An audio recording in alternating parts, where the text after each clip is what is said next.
by bringing our Macdonald-Laurier roots together around this table, but I'll take advantage of the opportunity nevertheless. You've written extensively about the Indo-Pacific region. You've obviously looked at the Indo-Pacific strategy in careful detail. Let me ask you this. How is there a definition in the Indo-Pacific strategy of what the government terms as quote-unquote clean energy? No, there isn't. It's a very general term, and it's defined, I guess, as they see it internally. So I couldn't tell you what clean energy is completely. Certainly there are things that most of us would consider as clean energy, non-emitting types of energy, but, you know, people will differ on a definition of clean energy.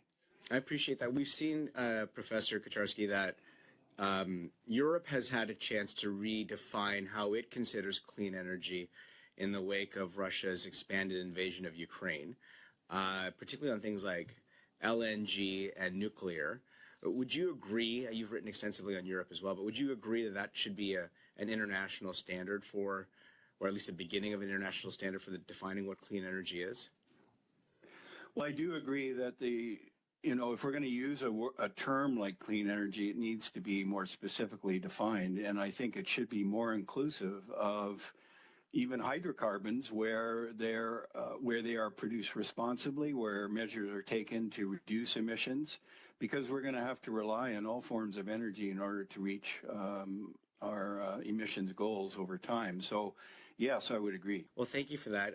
You cautioned a little bit about what the impact of tension in the South China Sea could be, or even more widely in the waters of the Indo-Pacific region. Hong Kong Watch had recently published a report indicating that war with Taiwan would result in an 8% GDP hit to Canada, which is bigger than the COVID-19 pandemic, bigger than the global financial crisis. That would be 1% financial shocks, 5% semiconductor imports, 2% trade shocks.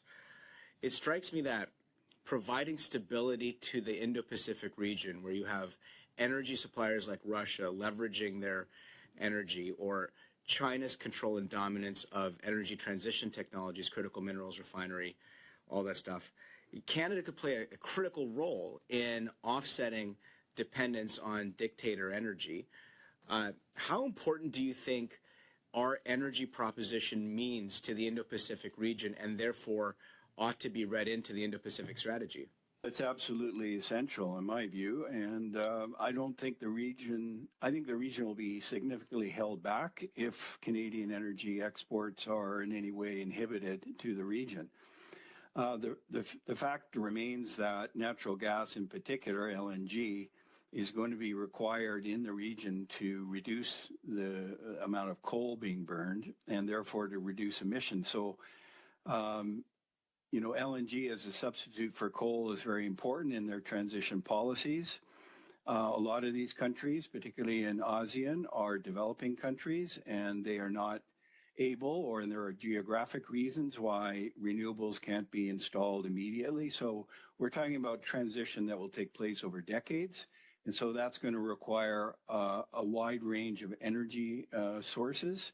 And Canada is in a position to provide responsible energy supplies to these countries as they transition going forward. It's a benefit to them. They're asking us for these products, and we're just on the cusp of supplying for the first time. But I think more needs to be done. Our national security, I guess, really serves international energy security. And I'm very grateful for your many interventions over many years in pushing Canada to think big about what it can be. Thank you very much. I'll close my time.